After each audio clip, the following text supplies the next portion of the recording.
मैं कुछ चंद बातें आपके सामने रखना चाहता हूं, उसके बाद मेरी बात खत्म करूंगा। दोस्तों और साथियों, आज वार्ड नंबर 6 की तमामी बुजुर्ग और नौजवान और हमारे तमामी साथियों से आज मशवरा करने के लिए ये मीटिंग बुलाई गई और नया Islampura ward number 6, ward number 5, ward number 7, ward number 4, यह रमजानपुरा, यह हमारे लिए ये वार्ड नंबर से हम लोग सिर्फ पुकारते हैं या पहचानते हैं, लेकिन आज वो चेहरे भी यहां पर है। ये मंच में बैठे हैं, काफी बुजुर्ग है, इस साइड बैठे हैं, इस मीटिंग के अंदर बैठे जो मेरे वालिद के साथ शाना बसाना चलते रहे, शाना बसाना काम किया। और आज शेख रशीद साहब आज हमारे बीच मौजूद नहीं है, लेकिन आज मेरी सरपरस्ती करने के लिए आज ये मौजूद है। ये मेरे लिए बड़े फख्र की बात है, मेरे लिए बहुत बड़ी बात है। और ये नया इस्लामपुरा हमारा अपना घर है, परिवार है। नया इस्लामपुरे में मेरा भी मकान आता है और आप लोगों का भी मकान आता है। और आज मैं और हम अपने घर के अंदर, अपने परिवार के अंदर बैठकर हम लोग मशवरा कर रहे हैं। ये बात शहर जानता है, आप लोग भी जानते हैं कि अक्टूबर में महाराष्ट्र असेंबली का चुनाव आएगा और सितंबर के पहले हफ्ते में या अगस्त के लास्ट हफ्ते में आचार संहिता डिक्लेयर हो जाएगी, इलेक्शन डिक्लेयर हो जाएगा। और असेंबली की किस तरीके से हम लोग तैयारी करें, लायामत तैयार करें, इसके लिए आज हम लोग सर जोड़कर यहां पर बैठे हैं। और तमाम ही साथी जिन लोगों ने मीटिंग को कामयाब किया, मैं तो उनको मुबारकबाद देता हूं। उन्होंने पहल की और उनका ही यह मशवरा था कि आज हम लोगों को जमा होना है, बातचीत करना है, लायामत तैयार करना है। और लायामत बहुत ज्यादा तैयार करने की हम लोगों को जरूरत नहीं है, क्योंकि हम लोग 15 अगस्त और 26 जनवरी वाले लोग नहीं है। आमतौर पर सियासी लोग वो होते हैं जो सिर्फ झंडे को सलामी देने के वक्त सड़क उठाते हैं और बाद में बंद कर देते हैं। लेकिन हम लोग 5 साल आवाम के बीच में रहते, आवाम के मसाइल को हल करते, गरीबों के मसाइल को हल करते, बुनकरों के मसाइल को हल करते और आवाम में रहकर हमारा एक एक कार्यकर्ता और आप लोग और हम मिलकर इस शहर की खिदमत करते हैं। तो हमको कोई नया लायामत तैयार करने की जरूरत नहीं है। सिर्फ इतना हम लोगों को करना है कि जिनको शहर के आवाम ने 5 साल पहले शहर का नुमाइंदा बनाकर असेंबली के अंदर भेजा, सिर्फ उनसे जवाब मांगना है कि आपने 5 साल नुमाइंदा बन के आप गए, एमएलए रहे, 5 साल के शहर को आपने क्या किया? बस सवाल पूछ लो। शहर की आवाम तो अपनी आंखों से देख रही है, समझ रही है, वक्त का इंतजार कर रही है और फैसला कर लेगी। लेकिन याददाश्त बहुत कमजोर होती है, इंसान की फितरत है। आज सद्दाम हुसैन का नाम कोई नहीं ले रहा है, ले रहा है क्या? तो एक वक्त था सद्दाम हुसैन का कि हमारे अपने बच्चों के नाम हम सद्दाम हुसैन रखा करते, आज कोई नाम नहीं ले रहा। उसामा बिन लादेन पूरी दुनिया उसका नाम लेती थी, आज सब भूल गए। कोरोना भी 2 साल कोरोना रहा, आज हम लोग कोरोना के ऊपर बात करना भूल गए। तो इंसान की फितरत है कि उसकी याददाश्त बहुत कमजोर होती है। और हमारे जो मुखालिफ है मेरे साहब, वो 5 साल का हिसाब ही नहीं देंगे। 5 साल उन्होंने क्या किया क्या नहीं किया उसका हिसाब नहीं देंगे। सिर्फ एक नई बहस रोजाना शहर के अंदर नई बहस शुरू होना चाहिए, उस पर आवाम में बात करना चाहिए और आवाम में 5 साल भूल जाना चाहिए। वो एक हिकमत अमली अपनाकर आगे चल रहे हैं। लेकिन हमको उनसे सवाल पूछना चाहिए। उनसे अगर हमने सवाल पूछना शुरू कर दिया, 81 वादा उन्होंने किया शहर के आवाम से, 81 वादा। जब उन्होंने मैनिफेस्टो डिक्लेयर किया उस वक्त समाजवादी आज के दल की जनता दल आज की समाजवादी भी उन्हीं के साथ थी, एमआईएम के सब लीडर उनके साथ थे। आज जो कांग्रेस उनके साथ थे, वो कांग्रेस के सदस्य वो भी उनके साथ थे। एक बहुत बड़ा महागठबंधन तैयार हुआ। मैनिफेस्टो के ऊपर उन लोगों की फोटो भी आज भी है मौजूद रिकॉर्ड पर। 81 वादा एमएलए साहब ने और ये तमाम ही महागठबंधन के लोगों ने शहर की आवाम से किए।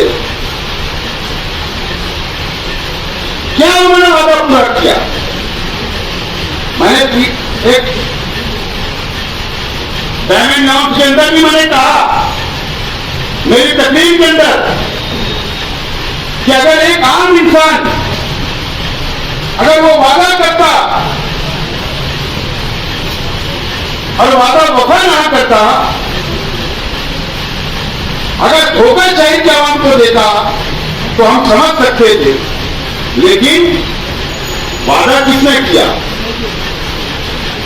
मुफ्ती मोहम्मद इस्माइल कासमी साहब ने, एक आलिम साहब ने वादा किया तो उसकी अहमियत तो होना ही चाहिए। और 81 वादे में से बहुत बड़े बड़े वादे किए गए, लेकिन वादा शायद अब उनको भी याद नहीं होगा। हम लोगों को मिलकर, आप लोगों को मिलकर वो वादे याद दिलाना होगा। आज यहां पर मैं देख रहा हूं कि कई हमारे मुंडा भाई है, 5 साल उनके भाइयों का क्या उन्होंने उनको सब्सिडी दिलाई? मुझे बताइए, क्या बेनिफिट मिला, क्या सहूलत मिली? सिर्फ अखबार के अंदर उनका भाई पढ़ता है और खुश हो जाता है, लेकिन उसका कोई हाथ आज तक 5 साल में कोई भी फायदा उसके हाथ नहीं आया, कोई भी फायदा। पहले भी सब्सिडी मिला करती थी बिजली बिल में, आज की सब्सिडी मिल रही, उसमें क्या नया? बोले सब्सिडी मंजूर हो गई। अरे हर साल गवर्नमेंट सब्सिडी देती थी, उसमें नया क्या है? कोई नया नहीं है, कोई सहूलत नहीं मिली। टेक्सटाइल पॉलिसी बनाने के नाम पर बहुत मीटिंगें ली गई, स्टेडी कमेटी आई, 2 दुकानें लगी, एक अंसार जमात खाने में दुकान लगी, बुनकर लॉन्च में एक लोटस में लगी, दोनों तरफ बुनकर भाइयों को बुलाया गया। फायदा क्या हुआ जब उसको बताओ, ये मेरा सवाल। सिर्फ 5 साल इसी तरीके से निकाल दिया गया, कोई फायदा मिला नहीं मिला। आज मैंने उनका इंटरव्यू देखा कि रसूलपुरा और इस्लामाबाद की हमारी बहनों को वो कारपोरेशन लेकर पहुंचे। बात समझ लो, मुफ्ती मोहम्मद इस्माइल कासमी साहब, और हेडिंग क्या लगती है यूट्यूब चैनल के ऊपर कि मुफ्ती इस्माइल साहब का पावर देखो, कमिश्नर नीचे आ गए। ताजुब है, हेडिंग होना तो ये चाहिए था कि कमिश्नर रसूलपुरा में पहुंचा जब तुम्हारा पावर हम मानते, उसके नीचे उतरने से क्या हो। लेकिन सवाल यह है कि 2007 में जब इन्होंने सियासत में कदम रखा मुफ्ती मोहम्मद इस्माइल कासमी साहब ने, तो शहर की आवाम ने उनको सर पर बैठाया, मां बहनों ने दुआएं दी, मां बहनों ने उनके वादे को, उनकी बातों को माना कि शहर के अंदर मुफ्ती मोहम्मद इस्माइल कासमी साहब 2007 में ये शहर से, इस शहर की मां बहनों से वादा कर रहे हैं। क्या उन्होंने कहा था कि शाम होने का इंतजार करती हमारी मां बहनें हाजत पूरी करने के लिए संडास का इंतजाम शहर के अंदर नहीं है। मैं शहर के अंदर संडास बनाऊंगा। आज 2007 और 2024 मुफ्ती मोहम्मद इस्माइल कासमी साहब ने जो वक्त लेकर गए, इसके लिए लेकर पता है कि वो संडास बना दो और वो नई संडास खुलवा। उनको एक संडास बनाने के लिए कितने साल लग गए। तो ये सियासत ये शहर में चल रही है, ये सियासत चल रही है। अभी पार्लियामेंट का चुनाव हुआ, तमाम ही मेरे बुजुर्ग बहुत संजीदा आप लोग हैं, सियासत पे नजर रखते, नौजवान हो, मां बहनों हो, बुजुर्ग हो। हमने हमारा एक फर्ज समझा, पार्लियामेंट का चुनाव हुआ, 10 साल से हम परेशान थे बीजेपी हुकूमत से, मुसलमानों को तकलीफ, मुसलमानों के खिलाफ काले कानून बनाए गए।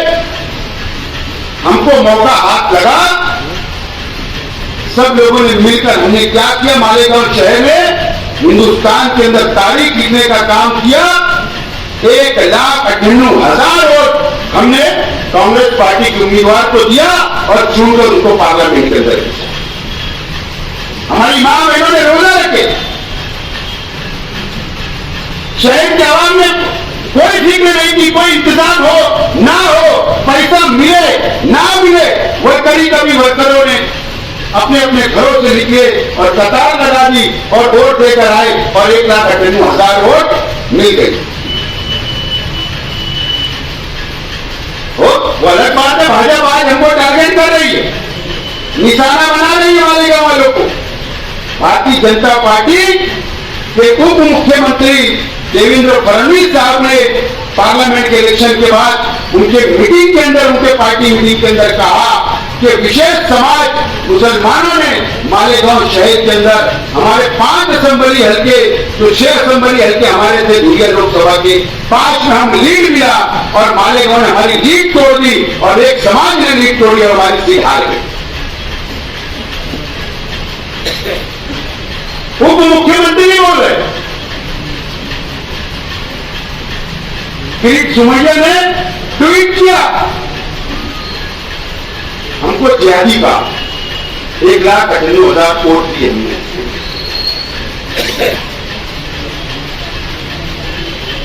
आज भी हमको निशाना बनाया जा रहा है। लेकिन मालूम है आप लोगों को, मैं जिम्मेदारी से बोल रहा हूं, मेरे बुजुर्गों से मैं कहना चाहता हूं, इस शहर के आवाम से मैं कहना चाहता हूं, आप बात तो समझो। 12 तारीख को, ये जो 12 तारीख गई है, जुमा का दिन, 12 जुलाई को महाराष्ट्र असेंबली एमएलसी का चुनाव था। आप लोग शायद एमएलसी का मतलब नहीं समझते होंगे। राज्यसभा का चुनाव पहले हो चुका था, एमएलसी का चुनाव था। 11 सीटें थी, 12 उम्मीदवार उतारे गए। एमएलसी मतलब वो भी एमएलए होता है, जो एमएलए अपना वोट देकर उसको एमएलसी बनाते हैं। जो हाउस चलता है, एक पब्लिक वोट से चुनकर जाने वाला एमएलए बैठता है और जो एमएलए की वोट और कारपोरेटर की वोट से जो एमएलसी बनते हैं, जो ग्रेजुएट वोट से एमएलसी बनते हैं, वो लोग ऊपर के हाउस में बैठते हैं, वो भी एमएलए होते हैं। एमएलए का हक से वोट देने का मैं जिम्मेदारी से बोल रहा हूं, इससे पहले भी आज भी बोल रहा हूं। हम 1,98,000 वोट ले रहे भाजपा को हराने के लिए। हमारे शहर के एमएलए साहब ने 12 जुलाई को भारतीय जनता पार्टी के उम्मीदवार को वोट दिया। किसको वोट दिया? भारतीय जनता पार्टी के उम्मीदवार को, बीजेपी के उम्मीदवार को वोट दिया। वो चुन कर आया और वो एमएलसी बन गया। सेकुलर सीट गिर गई। जैन पार्टी जो सेकुलर आदमी है, वो कोकण का जो शेखा पक्ष का बहुत बड़ा नेता है वो इलेक्शन हार गया। ये कौन सा बात? हम भाजपा से लड़ रहे, यहाँ का मजदूर लड़ रहा, यहाँ का बुनकर लड़ रहा, यहाँ की मां बहनें लड़ रही, और हमारे एमएलए साहब हमारी वोटों का सौदा वहां पर जाकर उन्होंने किया और भारतीय जनता पार्टी को वोट दिया। जिम्मेदारी से बोला, पूछ रहे ना किसको वोट दिया? बोला आपने। आज तक उन्होंने ये नहीं बोला कि मैंने फला को वोट दिया। आपसे इलेक्शन आ रहा है, कांग्रेस का उम्मीदवार भी था, शेखा पक्ष के भी थे, वो आएंगे जब बताएंगे। इससे पहले अभी तकरीबन 2 साल पहले जब इमरान प्रताप गढ़ी राज्यसभा का मेंबर बना, उसी वक्त उसी दिन एमएलसी का भी चुनाव में राज्यसभा का भी था। मेरे पास वीडियो है, होटलों में भी किए, टैक्सी से घूमे। उस वक्त भी इन्होंने भारतीय जनता पार्टी और बीजेपी के उम्मीदवार को वोट दिया और राज्यसभा के अंदर वो लोग गए। यह हमारी वोट का सौदा हुआ 5 साल। ये चुनकर आए जब 19 में, कौन सी पार्टी से? एमआईएम से। एमआईएम कौम के नाम पर, मजहब के नाम पर हमारे नौजवानों को भगाया गया, जज्बात से उनके खेला गया, मां बहनों के जज्बात से खेला गया, एनआरसी के नाम से वोट न मांगा गया। एनआरसी किसने लगाया था? बीजेपी ने लगाई। उनके खिलाफ इन्होंने वोट मांगा और जाकर बीजेपी को उन्होंने वोट दिया। ये शहर के अंदर 5 साल हुआ है। कौन सवाल पूछे? और उस वक्त तो इन्होंने ड्राइवर भी नहीं लेके गए मुंबई 12 तारीख को। बिस्सी लाना थे, बिस्सी लाने घर के लोग ही जाते, ड्राइवर भी नहीं, पीए भी नहीं, दोस्त भी नहीं, कोई नहीं था साथ में। तो सौदा किया गया मुसलमानों की ओर।